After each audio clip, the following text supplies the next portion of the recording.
All right, everyone. Welcome, DMB friends and family, to the DMB SPAC Crew's informational questions and answers guide to the Dave Matthews Band at the legendary Saratoga Performing Arts Center in historic State Park with your venue guide, me, Ryan Downey. So, big thank you to everyone who took part in the original Q&A session and to Don Whitting for really making this presentation take on a more professional and engaging look for everybody to enjoy. The video agenda. We've got navigating the Facebook page to give you some nuances, things to look at on the page and how to search it. Why are inside tickets so hard to get, and what's the deal with the lawn? Kind of providing you with like an overview of, the scenario that's been built here at SPAC, and some of the other little nuances, right? So, where are you going? From 36,000 feet to 5 foot 7 inches. So we'll, go from cruising altitude here or flight altitude all the way down to, just what you're doing on the eye level in the park once we get down a few bullets down, right? So from there, we got downtown Saratoga, right? Night Zero stuff, things to do, etc. Then we'll transition into the Saratoga State Park, like a rundown, parking lot openings, that's always a big one, etc. Saratoga Performing Arts Center, 108 Avenue of the Pines, the legendary venue in historic State Park. Americans with Disabilities Act with Cameron Cox, a framework for traveling with a disability. So, and you can always contact me on Facebook at Ryan Downey or the other admins in the DMB SPAC Crew page. So, one other small little side note to add in here: if you're looking to work within the DMB framework and some of these agenda items, you can check out things like the DMB Fit Crew, right? That does a run on Saturday mornings. And other events, across the country when they go places. So it's a good way to meet people and just, get a run in, get the evil out, I guess you might say. And there's other pages like DMB Solo Ants Marching page if you're coming in solo and you're just looking for a group of people to help out or meet up with. So that's another reference to use, and that applies obviously to any venue as well. So and then the last one I got here is the DMB Sweet Sobriety group. So if you're looking for a supportive group of people like on that front, that's something that you should hop into in the Facebook world. And then, if you need assistance as well, I've been told that anyone wearing a light blue bandana is someone who identifies as sober and is available to provide support to you or a friend that might be in need. So check out all those resources. Definitely, it's expansive through all the venues and, places that all the DMB family is. So I encourage you to check those out.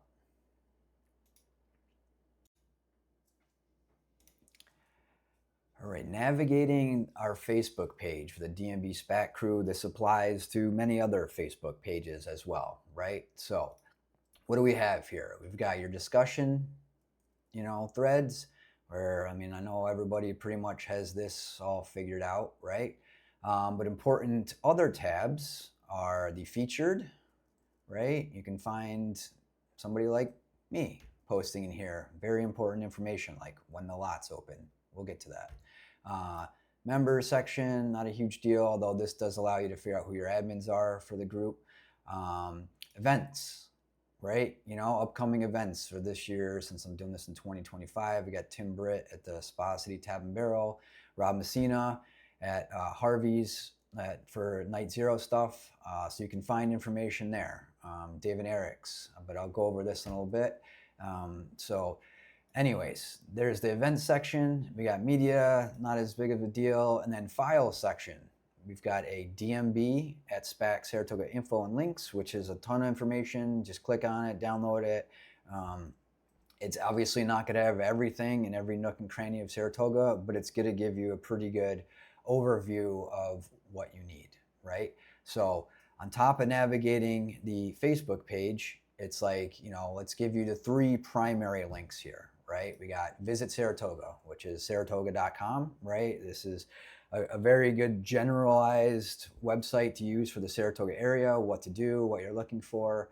Now that I'm looking at it, it's got a ton of stuff, but it doesn't seem to have a search function. So But you can utilize this to figure out, anything you need pretty much in the Saratoga area, and just like going on a vacation somewhere else, right? Things to do, et cetera, et cetera. So from there, we've got the park, Saratoga State Park, right?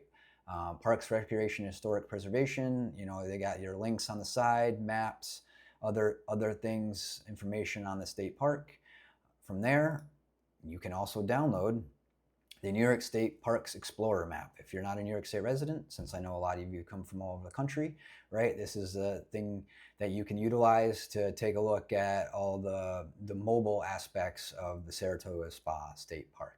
From there, you can drill in a little deeper to the actual venue itself, which is inside the park, the Saratoga Performing Arts Center, right? So we've got this page that'll find all the links and the goodies in there. There is a map in here as well. I'll go over all this in a little bit too, but this is like your generalized spot, right? To find anything actually SPAC related. So use that as a resource. And then you've got your facts page, right? Which helps answer a bunch of questions, right? What you can bring in, X, Y, Z, etc. So, those are your kind of like your three primary go-to things for your trip here. And other than that, I mean, that'll pretty much get you all the information that you could possibly want during your stay. All right.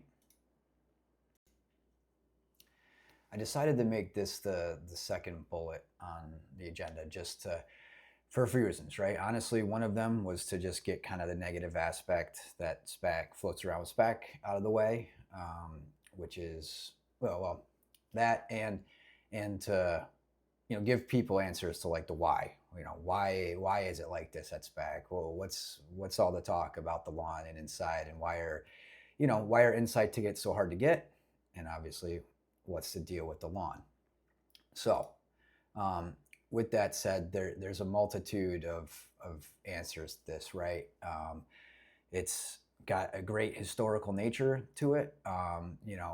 It's a beautiful area with lots of history, going back to the Revolutionary War and the Battle of Saratoga in 1777, and was like one of the bigger turning points. It's now a national park just outside the city that you can go, take a look at, and highly recommend you go check out. It's got Saratoga Racecourse, which opened in 1863 to kind of pull people out of New York City into a cooler area, which brought a lot of money with it. Obviously, people from New York City during that time had some serious cash, some of the billionaires and stuff. And then in the 19th century, the purported medicinal use for the sulfur springs that you can see down the bottom left-hand corner here was a big deal. So people came for that reason, right? Outside of that, like downtown Saratoga itself, on the upper left-hand corner is a picture of the Adelphi Hotel, right? It's got, when you see it in person, it's got a much broader, Victorian front to it. So, there's just a lot of character to the town. This is just below that's a picture of the Carolina Street, where the Spa City Tap and Barrel is, where Tim Britt will be playing. So, and that's an early morning sunrise picture. You can see it's got some charm to it. So in the middle there, we've got, Broadway, which is like a mile and a half. It's a very easily walkable downtown area. There's not a ton of traffic. It's not awful. So it's all kind of like manageable for a day without driving you too nuts in some sort of like over touristy, vacation town, I guess is one way to look at it. We've also, had some good posters over the years, like the SPAC EADS, excuse me. And then we've got things like Victoria Pools, right? Which is because of the state park and its history and the money that came up here. We've got, a beautiful little pool in the park. There's actually two pools in the park and a nice creek you can wade in if you want.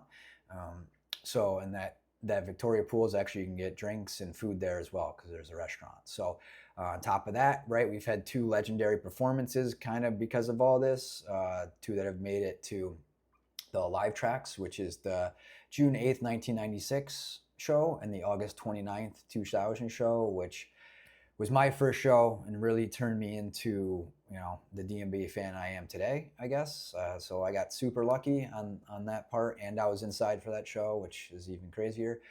So in a nutshell, right, the venue really like gets brought up because of the area and stuff to make getting tickets hard on top of just the venue seating capacity itself. So to take a look at that, the Saratoga Performing Arts Center has a total capacity of roughly 25,000 people, just over. So on top of the 25,000 people, it includes 5,200 in the sheltered seats / amphitheater, whatever you like to call it, 5,000 seats in the and include the balcony, the orchestra with a limited 200 seats in the pit. If you can see from this image, this pit is a lot smaller than a lot of other venues. So one of the other nuances to this is SPAC's lawn area can accommodate 20,000 people, supposedly, right? So as you can tell by this picture, it's a lot of shoulder to shoulder. I've been to a good amount of venues, and SPAC is something else with the amount of people that they cram in here, right? When you start whittling things down, so I just gave you the numbers on capacity, right? It's 5,000 people inside, 5,200, let's say, right? So by the time you start divvying up general pre-sale with Ticketmaster, then you've got your warehouse allotment. Because of what SPAC has, there are VIPs and patrons to the actual venue itself that get first priority and pay for tickets to every show and all that kind of stuff. So they have an allotment. And then on top of that, you've got, your other little odds and ends with, radio hosts or, giveaways, things like that, right? Where after a while, you just dwindle it down until you don't get too much. So one of the numbers I've always wanted to ask the warehouse team is how many requests they get versus their allotment for venues like SPAC, right? If they get 8,000 requests for amphitheater seating at SPAC and there's only 5,000 seats, so you can't even work that. And then there's, on top of that, you can cut that in half and say there's only 2,500 allotment for warehouse, if it's even that. You can see how quickly it snowballs into people don't want to be shoulder to shoulder on this lawn, so they want to be inside. And then from being inside, they have to only get the limited supply of tickets that are available through multiple different avenues. So one of the other things is, and I'll discuss this a little more in detail as you can see in this image, right, is that this lawn slopes. It doesn't have a very big slope to it, as you can see in here, right? They've got dividers to keep the walkways free, so people can get down into the amphitheater. So that subdivides the space a little bit. And then, down in front where the rail is, where the white fence, you can get down there, but it's a drainage area and, only holds 2 or 3 rows of people right along the rail, right? Unless you're super tall. Then you'll be all right. So, but then it's a slightly sloping area and then to flat. So people, kind of get compressed into a much smaller area than normal. And then it flattens out. So you got 20,000 people, potentially, even if it's 15,000 or 18,000 trying to get into a smaller space to see the stage. And then when you get to the flat areas, you end up kind of, looking at the TV screens most of the time because you can't really see the stage. So, one of the things is that's great and all, but it still doesn't count for all the hate the lawn gets. So let's compare again. Stick with me here. I'm trying to give you some more of the why as to, how this all develops into the lawn hate kind of realm, which is a terrible word to use, but we'll go with it. So the Gorge Amphitheater out by Seattle, Washington, right? Your upper lawn's got 100,000 square feet. This venue holds 6,000 to 8,000 seats. I couldn't find exact numbers for in here. It's 6,000 to 8,000. It's a good amount, just for the seating area for people to get somewhat close, with an overall capacity of 27,000 plus, right? And then you've got this area that's 100,000 square feet, as I mentioned. The terrace lawn here is also at 53,000, right? So between the two of these portions, you got 153,000 square feet. And I know for those who've been here and really seen it or seen pictures, this is terraced, right? But right, it's terraced and sliced up. So maybe it's not 53,000 square feet, but when you start divvying up all the people, there's enough room and space for people to have a little bit of wiggle room to enjoy their own space at the gorge. So you know, if we fly, you know, going west to east here for, you know, comparison's sake, like if we go to Fiddler's Green, right, we've got, you know, 7,000 seats, 18,000 total capacity. And then you got the lawn area is only like 53 or, well, close to 59,000. We'll call it 58,000 square feet roughly ish, right? But, you know, its capacity is only putting 11,000 people out on this lawn. It's at least sort of terraced and sloped correctly compared to the SPAC, if that's how you want to describe it. So it gives, and it's probably a little wider, to be honest with you too, than SPAC. And so, you know, you kind of add this, it's not too terrible compared to putting 20,000 people on the lawn. So if we go to Alpine Valley in Wisconsin, we can take a look at this. And, you know, they've got 7,500 seats and, you know, 37,000 total capacity. So from there, you know, and it's area. I mean, I haven't been there. It's one of the venues I haven't been to yet, but, you know, those of you who've been here, you know, it seems, at least from the Google Maps part, right, it's got 172,000 square feet, right? So it's got some area that you can, if it's not completely sold out, you got some places to move into if you need to. So we got Deer Creek Rough Music Center outside Indianapolis, right? You know, if we're looking at that, 6,000 seats, 24,000 total capacity, and, you know, an area, square footage of about 124,000 square feet out on their lawn. So I see pictures there just the other day, and it was just like, okay, you know, I wish SPAC had a lawn that was that big. It'd be a lot more comfortable. So if you fly into one of my favorite venues, Blossom Music Center here in Ohio, you know, for those of you that are used to it, great venue, highly recommend, a beautiful venue, great place. And, you know, this has got 111,000 square feet, you know, 6,000, you know, roughly seating capacity, 23,000 total capacity. So there's just a little more room, and you could go to the sides as well, right, if you wanted to get away from people. And there's just generally a little more lawn room to breathe at Blossom. So if we fly out to another like 2-night destination, and I don't want to beat the drum here too much, but, you know, giving everybody from all over the country kind of places they can, you know, relate to if they've been to a bunch of shows in their part of the country. So you got 8,000 seats at West Palm Beach, and then 20,000 total capacity, whether it's more, and you got 118,000 square feet roughly on the lawn, right? So nice sloping places to be. You know, I've been in different sections up here and inside. It does have space. It's nice to be there and not have to be shoulder to shoulder with people. So if we go to SPAC, let's go to the full lawn. If we fly up to SPAC. So the full lawn at SPAC, you're looking at an area of roughly 8,200 square feet, which, you know, as I kind of mentioned, what I'm going to get into here, we got your lawn, you know, again, this is for 20,000 people. You got 5,000 inside, 20,000 outside. You've got your lawn drainage area, right? So if we start removing all this stuff, you know, you got your lawn drainage area down in here, which, you know, isn't too terrible, right? But it's not very big. So you're looking at 5,000-ish square feet. Let's call it 6,000 square feet for people. If we remove that one and take a look at the middle section where it was the gentle slope that I had shown to everybody, right? You can kind of see it in here a little bit, but, you know, there's your, you know, middle sloped section at, you know, a whopping, let's see here, what do we have for square footage? They don't actually have the square footage of that one, so, which is weird. Oh, there it is. So we got perimeter, you know, area 40,000 square feet, which is like the primary viewing area if you want to be on the lawn. So you're cramming, you know, 20,000 people-ish or whatever their numbers are into 40,000 square feet. And as I just showed you, you know, it's one of the smallest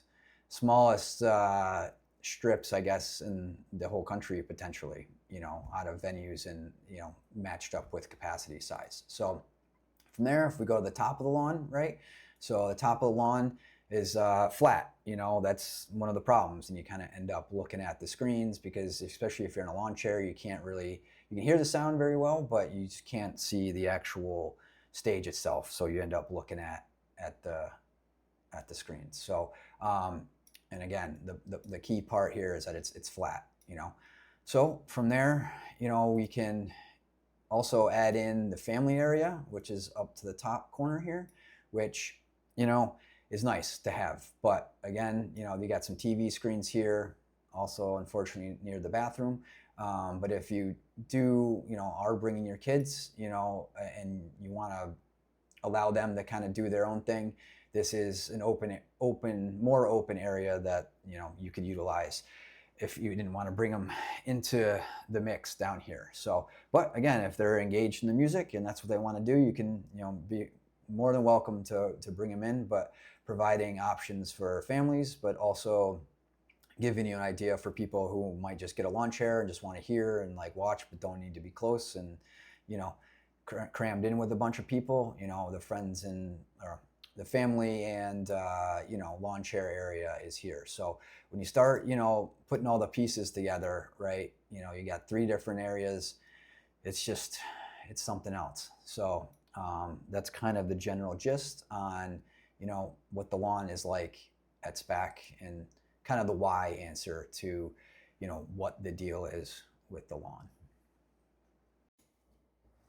On to our next bullet point here. Where are you going? See what I did there? From 36,000 feet up, roughly the average cruising height of airlines international flying all over the world, between 30 and 40,000 feet, and then down to like the average height of an American at like 5'7". So from here, what are we looking for? So we are, you know, on the overall stretch of things, you know, you're looking at some United Airlines flights flying all over the world at the time of this recording. So we've got United States, right, from wherever you're coming from, or international, wherever you're coming from, you know, here's the United States. And we are going to specifically look up in the Northeast corridor, right? So we have the Pittsburgh area is a roughly 8-hour drive, right, give or take, you know, stops.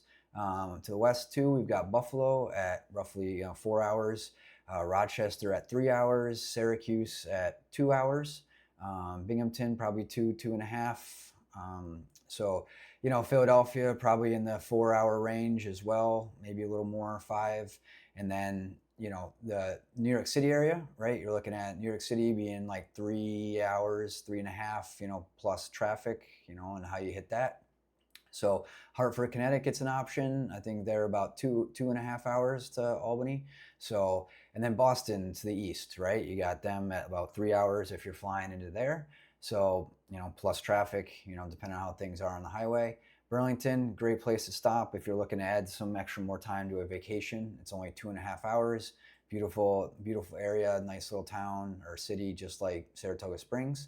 And then you got Montreal to the far north, right? If you're coming in to there, and then you add in some customs time if you're flying in. So, or, you know, driving down. So, you know, it's roughly 4 hours. And again, you know, right in here is we got our Saratoga Springs, Albany, Schenectady area is what we're going to kind of drill into next. It's pretty quiet on the airline flights at this time of recording. So now we're going to kind of move into the drive time here, right? Or commute time, however you want to call it. So you got your 60-minute window, right? You got out past Amsterdam, a little bit farther south, almost to Hudson here, right, in the Albany area. And then you can almost touch parts of Western Massachusetts, and you can dabble in little sections of, you know, southwestern Vermont, right? So nothing too crazy. Your hotels in this range are going to be primarily Albany, Amsterdam, Troy. In north, you know, on that side, you got up past, you know, Lake George, and, you know, get into more Airbnb territory, some hotels as well. So if you drill down a little more into the 45-minute window, right, what we've got is, you know, you're probably where most people are staying, right, within the 45-minute window. You can get down to downtown Albany, Schenectady, Amsterdam, you know, parts of Sacandaga Lake out to the west. To the north, you know, you've got options, you know, north of Lake George, actually, if it's right along the highway, and then Queensbury and Glens Falls. And then, you know, in Airbnb territory out to the east, there's not a whole lot of hotels, but you do have access, you know, to that area within the 45-minute window. So if we take a look at the 30-minute window, we're going to, you know, be really kind of starting to get into more prime time area, easier to get to, some more hotels for you to look at in the Latham area, and almost the, you know, realistically the Albany Airport area down here to the south. To the west, Broad Albin, if you're not familiar with the area, it's just obviously a little north of Amsterdam. Not too much in the western section. To the north, within 30 minutes, you've got Queensbury and Glens Falls and parts of southern, the actual town of Lake George, which has hotels to take a look at, Airbnbs, and same on the east here. You're not very close to Vermont at this point, and you're looking at some of the smaller eastern towns, east of Saratoga Springs. So within the 20-minute window, you can start hitting, Clifton Park, Malta, and there's a good amount of hotels and places to stay in here. West, not too much. Ballston Spa's got a few things, looking at Airbnbs as well, Schuylerville. And then, to the north, you can touch within 20 minutes, parts of Glens Falls. So something to take a look at as well if you didn't mind going north at the end of the night. So, and then, I got a little bit up to the northwest. The 20-minute and 30-minute window too does have some RV parks. They're mostly north and northwest of downtown Saratoga Springs. You're looking at like Saratoga Scape Lodge and RV Resort, Whispering Pines Campsite and RV Park, Coldbrook Resort and Campground, Moreau State Park as well does have some camping options. And we're going to drill into the next one, which is Lee's Campground, and that is actually nicely tucked into the 10-minute window if you wanted something cheap. You got Lee's Campground, which is right by Saratoga Lake. It's actually part of it's on the lake. So, and this is your, most expensive area. We went from, your 60-minute window. Some of these might be not that like it's going to be that much cheaper than some of the other areas, but cheaper down here. And then you get to your 30-minute window, things get a little more expensive as, this is again, prime concert window and, just basic vacationing traffic in this window this time of year. And then when you get into your 10 minutes, you're talking a lot more expensive for downtown Saratoga, Airbnbs, etc. within this 10-minute window. So it's something to take a look at, but that gives you a general idea of your commute time within the area. And again, Lee's, if you wanted to go the cheapest local option, camping, car camping, whatever you want, is going to be Lee's Campground for you. And then to the northwest in this, the 20-30 minute range, there's some RV parks and things of that nature that you can take a look at. All right, now that we've got ourselves a little more acquainted, we can start getting into some more of the fun stuff and understand what's going on in the area. So to the south, we're coming up, we got Albany International Airport and the city of Albany. So we can dive right into Saratoga, a 45-minute north drive, right? So one of the things I want to hit first here, right, is we've got, parking in here. We got public parking. One of the major parking garages is just right, it's right in the city center for the most part. There's one here and there's one there. This is the largest one for public parking. If you need an EV charger, there's one right up the road as well. So, this is in flux every day. The race course, if it's on, whatever year, for the shows, there'll be more or less people. To give you an idea, Saratoga itself can go from like a town of 30,000 people to like 70,000 people on a track day and higher. So it can get quite busy down here. So, these are your prime parking areas. But, if you go 4 or 5 blocks off the city, center, or off Broadway, you can find parking if you don't mind walking. So, to give you an idea too of like, just kind of where the racetrack is to the downtown area. So like, which brings me to part of like the things to do, right? So we've got, if you're hiking or something, outdoor stuff, got all trails. You can look at Prospect Mountain Trail, which is fairly hard, but depends on your skill level. To the right, you've got, kayaking options up in the area right on Saratoga Lake. It's something you can take a look at. Just a few blocks off Broadway in downtown Saratoga, there's the National Historic Racing Hall of Fame, right? So we got Yaddo Farms as well. It's like a manicured garden that you can take a look at, and there's multiple golf courses in the area if that's something that you're interested in, right? So you've got Saratoga National, and then you've got the course at uh, the Saratoga Spa State Park, and then there's a par 3 course at the Saratoga Spa State Park as well. So, and again, you got the racetrack and the National Racing Hall of Fame. So lots of things to do. It shouldn't be a bit hard to, fill up your time. I mean, there's other things like just Saratoga Lake in general, Saratoga wineries, there's disc golf in the park, which I'll show you in a bit and where that is. But then we get into your night zero festivities back into the city square. Here's a nice park you can wander in, Congress Park.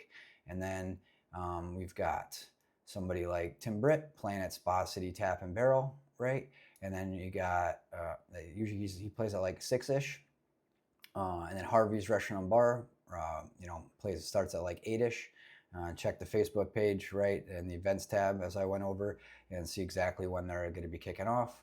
And sometimes there's things that like Bailey's will have some cover artists, and then Druthers might as well. So we are, at this point, you're starting to get into the thick of things, and the vibe that SPAC brings just all around in so many ways. So here's get your coffee in the morning, but use Google Maps. It's like your best friend here, right? If you want coffee, Uncommon Grounds. If you want, there's a bunch of other places. If you're looking for a brewery, go there. If you're looking for non-alcoholic stuff and food, non-alcoholic stuff, there's all sorts of options all over the area. Sweet Mimi's Cafe is down here if you're looking for breakfast. I mean, it really is just kind of like figure it out yourself. Use Google Maps to your best of your abilities.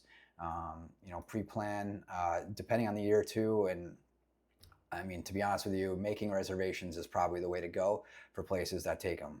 So especially during if the tour dates fall during track season. So, it's all something to keep in mind right here, right? That's the big deal for me, is just kind of hanging out with people. And, night zero, right, is seeing Tim and Rob play. And there's a bunch of these, bunch of restaurants, etc., breweries all have nice patios to hang out on. So just give it a shot, look it up. I'm showing you Google Earth. You can pretty much zoom in and check out the vibe and check out the pictures right from here, right? For all this stuff, you can just click on, Harvey's Restaurant and Bar. It gives you some information. Uncommon Grounds, give you pictures and images of what's going on, what the food is, what the vibe's like, inside, how much seating there is. So whether or not they take reservations or not. So, and one of the questions is from downtown that we do get related to park is, can you walk from downtown? And the answer is, you can, but I'm going to tell you to be as safe as possible. Walk in groups. It's 2.4 miles according to this from city center to the park. So not the quickest walk, but you can do it. And really the safest route is what I highlighted here. Google Maps tells you to kind of go down Route 50, which I'm not a huge fan of. Realistically, you should just stick on Broadway/Route 9 and then walk through the park. It's best to go with friends and stay with friends the whole time, or just new people you meet along the way, right? Good DMB family people. So, and then, use sidewalks and stay off the main highways, especially if it turns into a no sidewalk kind of area. So it is possible. I think it's safe. Just make sure you use the sidewalks. Just like anywhere else, the sidewalks are more safe than walking, down on the white line on a county road, right? So, and at night, please, if you're doing it at night, go home with a group, turn your flashlights on. It's after a concert, right? People are drinking.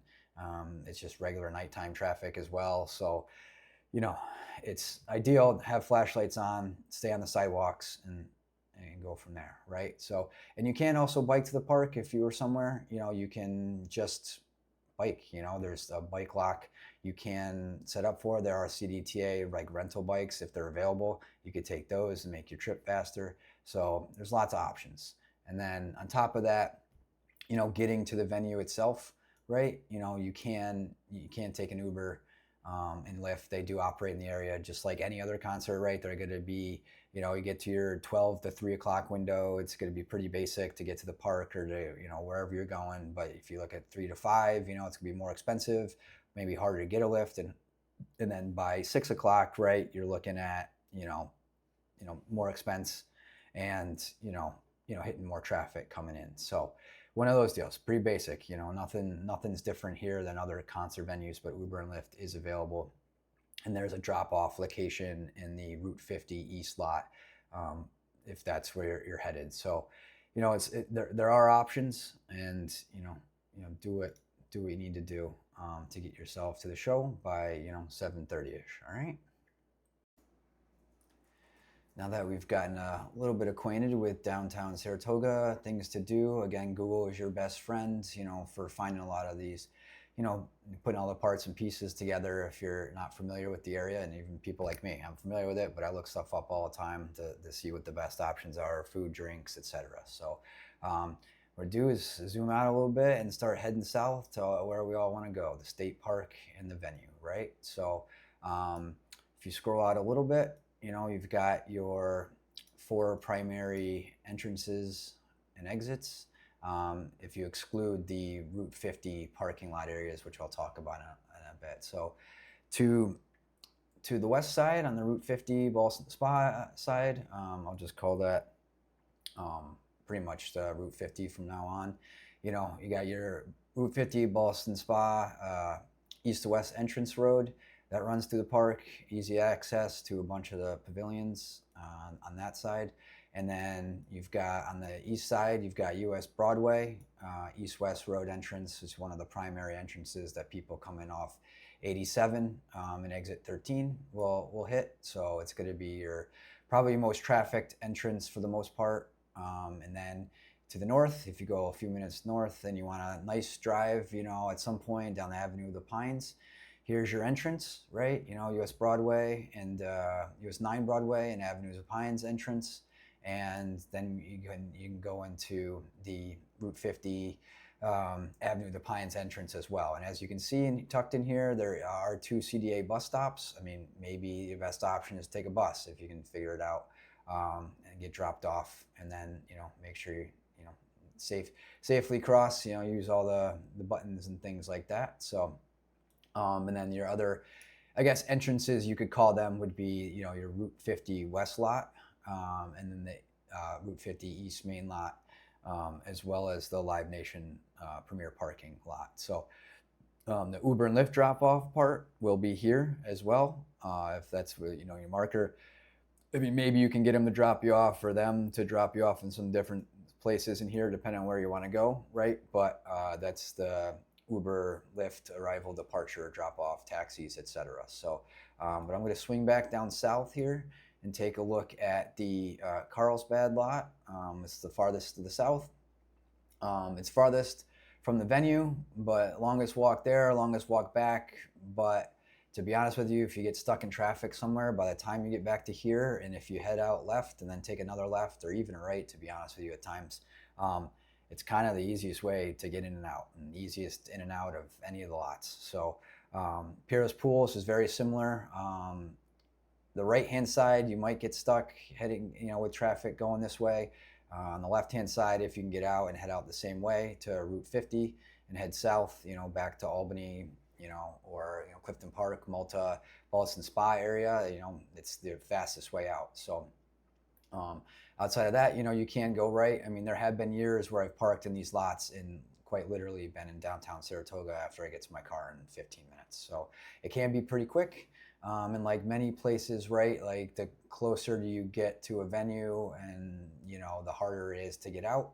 But, every show's different, so, there's been years in some of these other lots I've waited 45 minutes to get out of, and other lots, other years and other shows I've waited like 5 minutes. So it's kind of weird at times how it all works, but that is what it is. So one of the things to do at the course is Saratoga Spa disc golf course, excuse me. And one of the things I do want to remind you all of is the fact that we do have the Saratoga Spa State Park website, as well as the mobile app right here, Parks Explorer, New York State Parks Explorer. So, you can also utilize those two to, find the map of walking trails, etc. Just the major buildings, other points of interest, right? So, and then from there, you've got other maps that you can help, navigate the trail system. And it's all, I mean, this isn't very hilly. Like there are some inclines and things like that, but for the most part, it's very reasonable to walk and run on. There's no real major steep inclines unless you kind of create your own very steep inclines going off trail or something like that. So I could be wrong. I don't run it or all that stuff, but from what I've seen and what I've walked and wandered around, you know, you can get places without going crazy. So here's another map. But going back to Google Earth view, right? You know, when your pool or excuse me, parking lots. Well, I said pool because we got Peerless pools, which is a good option, right? If you're bringing kids, as you can see, they have like a splash park, things like that, some rides. I'm not sure about the cost of the pool. That's something that you'll have to take a look at, but it is a nice option if you're bringing your kids and want to kill some time. So often too, people, you know, with kids will come down in this Geyser Creek lot area. There is a you know, aptly named Geyser Creek playground lot, right? Is because there's a playground. So there's parking here. People do like stand in the creek, wade in the creek, relax. It's cooler, nicer. You know, it's a lot of shade in there too. Although you can find shade in a lot of these places as well, and you know, the tree line. So just something to keep in mind, right? You know, if we go back east a little bit, you got your farthest east really is your Columbia Pavilion lot, and to the north of that, you know, your Ferndale Pavilion lot, which, you know, each one of these has a pavilion that kind of matches up to it for access. They do have picnic chairs or picnic tables, excuse me, bathrooms, many of them. So it's just something to take a look at and check, you know, through the state park website, you know, exactly what amenities are at each one. But for the most part, they have picnic tables to use, bathrooms. So there are things like of that nature that you can use, you know, like this building down in Coesa, like this has bathrooms, here's a pavilion. So, or excuse me, Carlsbad lot. But, you know, as you move closer to the venue, you know, you get an easier walk, right? But, you know, Coesa lot, good lot, Hawthorne as well. Arenda's a crowd pleaser because of the fact that, you know, it's an easy walk. You kind of just hop out here to the walking path and then you're up at the box office in like 3 minutes, right? So nothing too crazy. I do highly recommend this Geyser Brook Geyser and the Geyser Creek Trail. It is a very nice walk and will bring you up right into the walking bridge that goes across into the venue, right? It's a pretty easy walk, pretty flat, you know, and you get to see some of the sulfur mounds. So something to take a look at. Options on kind of the less hillier side, and then options right along the creek. It's a very nice walk for you to take a look at. And then, you know, if you want to check out some other things, you know, the maps that I pointed out earlier. So I'm gonna just take a look at, you know, just things to the north. You know, Gideon Putnam, if you're staying there, and you know, that's a nice little place, easy walk down to the venue. Beautiful old hotel. It does have very old amenities though, smaller rooms, etc. But you know, you pay more, but you get an easy walk. So also the other pool here, the old school pool, is Victoria Pool, as I had mentioned earlier. And you've got the Roosevelt Bar and Grill, where you can get a snacky snack and a drink, you know, at the pool. And close by to that is the golf course. So you got Wired Coffee Roasters in there, Roosevelt Bath and Spa. It is a bath and spa, so if you want to do that, that's something that you can do as well. Admin buildings, other parking. You know, here's, you know, people will park in these areas as well, and you know, gets you out through the Avenue of Pines. So one of the middle lots here, right, is the Roosevelt Bath lot. So a little nuance to this is that you can get parking here. I have gotten it in 1 year. But if in order to use this VIP gate, you do have to have the tickets that match up with the VIP gate. Like you can park here, but if you don't have VIP tickets, then you can't use the VIP gate, and you'll have to use the Hall Springs box office gate or the Route 50 gate. So some of the other lot questions that people ask about, right, is this part, right? So parking. Number one ask question potentially. First, the park technically opens at 8 a.m., but nobody's really going to yell at you during your early morning, you know, sunrise run if you're doing that or whatever, bike ride, etc. So with that said, you could technically go in the park and pick out one of these pavilions and eat breakfast if you want to. Get your spot early, just hang out, relax for the day, if that's really what you want to do. So next for parking is going to be these lots. We have your Live Nation Premier parking, right? That's going to open at 2:30 according to last reference. Then the Route 50 West lot is also going to be part of your early entry program at 2:30.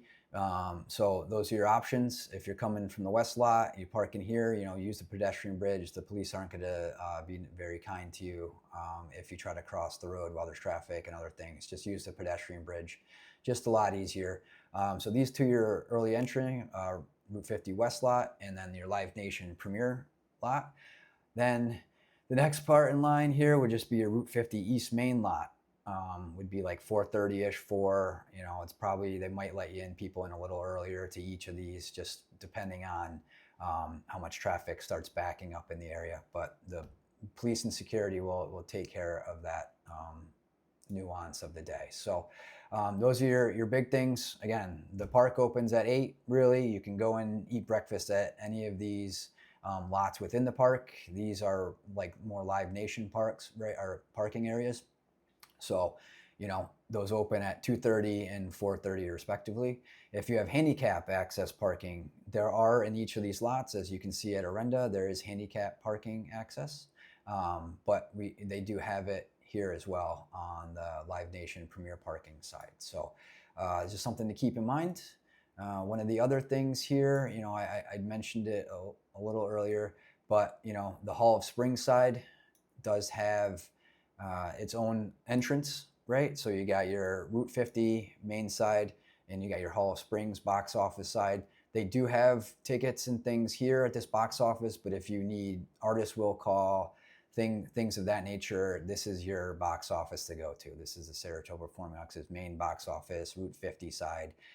Again, something like artist will call, you're picking up your lounge passes, you're picking up your tickets to them. Most of them are digital now.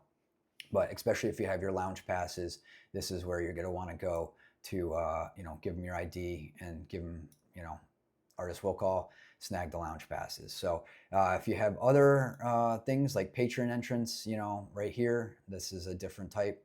And they've got their own, little pieces inside of the venue as well. But, those are your two primaries. And if, say, you ended up at the Hall of Springs box office and they tell you, like, oh, you've got to go to Route 50, what you can do is this black line. Just follow the sidewalk down, and then through the back here, there's a walking path. It'll bring you right to the Route 50 box office. So this is a pretty good overview. Now you're looking south at the venue, things to do, places to stay. The kit and caboodle of, I guess one could say, of SPAC in a nutshell. And then obviously you can use your maps and Google itself, right, to find anything else that you need to do. So that's kind of the big overview and look into the state park itself. One of the last bullets, but one of the most important, is obviously Saratoga Performing Arts Center, 108 Avenue of the Pines, Saratoga Springs, New York, the legendary venue. So double tap a few things here, right? You've got your main box office, Saratoga Performing Arts Center. On the Route 50 side, your other Hall of Springs box office and the Hall of Springs gate, and then your Route 50 gate as well. Probably second on that part is the warehouse tent or warehouse line. So my understanding is all these years, there's the warehouse information Q&A area, and this is where people will start lining up, to get early entry through the warehouse. So this is your place to go to. And if you have any upgrades or other things, right, read your emails, other notifications that come to you, and then it'll direct you to a location here, which will probably be here. And again, it's on the Route 50 side by the Saratoga Performing Arts Center main box office, right? So if you come in on this side, on the Route 50 gate, right, there's the Geyser Creek Bridge. It's a beautiful little way to come in on the Route 50 side. It's pretty cool to walk across the bridge, pedestrian bridge, and then check out the sulfur mounds for an elevated standpoint. And then also there is the Route 50 merch booth is right here. So nothing too crazy, but that's, right on the other side of the bridge once you get in. There's also the Hall of Springs merch booth. So two places to get merch in here. Every year is different if they have an outside merch booth. It seems like some years they do, some years they don't. I don't know how it all the cookie crumbles on that front. But obviously use like the DMB SPAC crew page to see if they're doing it. So if you're able to get outside merch, right, it's nice because you can bring it back to your car, be done with it. You don't have to carry it around. But inside the venue, here's your two primary locations. And there's other little things like if you tap on some of these, a lot of this is stolen from, I guess stolen is the word to use, but from the SPAC website, right? Their interactive map, but their interactive map, like once you touch it, it kind of like goes a little crazy. So I just kind of copied and pasted a lot of their stuff directly from this and then just ported it back over. So something like the Pines Terrace is available to President's Circle members and above for SPAC produced events. For Live Nation concerts, this area is called the VIP Club and reserved for season ticket holders. This area can also be purchased as an upgrade in advance on livenation.com or once you arrive, right? So if you tap on some of these things, it'll give you some more information. One of the more important things, right, is the medical tent area. That's right here, easy to find, big red marker. And obviously if you need medical assistance and it's an emergency, dial 911 and talk to the Live Nation workers that are there. So bathrooms, you've got your main bathroom right here where the marker decided to disappear. This is like, it's got a lot of stalls for women and men. And there's also other little bathrooms, like there's one down here on this side as well. This is the house restrooms right here. So, things like that. They're littered all over the place. There's porta potties as well next to the main restrooms up by this Charles Wood Discovery Stage. So one of the other things, right, you can use this for is a way to just tell people where to meet, right? If you label things or tell people where you are, drop a pin, etc. This is a good way to, get yourself acquainted if you're coming for the first time and explain to people where you are or just kind of get a feel for some of the things that are on the site, right? So from there, one of the other things is, I talked about it. I don't want to hammer it too hard here, but like the lawn rail area, right? This is one area that you can be in on the lawn. You got the slope and then you got, the flats. So, take your pick. And there's also the area back here, a family friendly area and a place where you can watch the show on the big screen, but also hear the music with your lounge chairs. So, which of course now you have to buy through Live Nation. But one of the other things, if you do have like artist will call tickets or family and friends lounge passes, that will be available at the main box office to pick up the lounge passes. And sometimes, depending on how you get your tickets, they do print tickets off for you. They do have hard tickets, even though most of them are mobile. And the Friends and Family Lounge will be here on the side of the stage. And if you kind of zoom in here, once you get into the lower portion of the amphitheater, there's a set of stairs and the second set of stairs, and then the Family and Friends Lounge area will be right there. So, and there's bathrooms right there and some extra concessions. So if you're in the amphitheater, you do have access to the house restrooms and these extra concessions they put down here, but you'll need stickers or the medallion type things for the Friends and Family Lounge. So that's kind of a good rundown here, right, of the grounds themselves. And then I guess the next stop really, right, is to dive into the amphitheater. So if you go into the amphitheater, right, we've got sections 1 through 14 on the main ground level. And obviously you can see here, it's got, labeled, the seat rows, letters. And then we got your balcony, right, which is row 15 through 30 as well. So this is your amphitheater seating chart. If you're able to get inside, it's nice. It's definitely a different experience from a lot of other venues across the country, to be honest with you.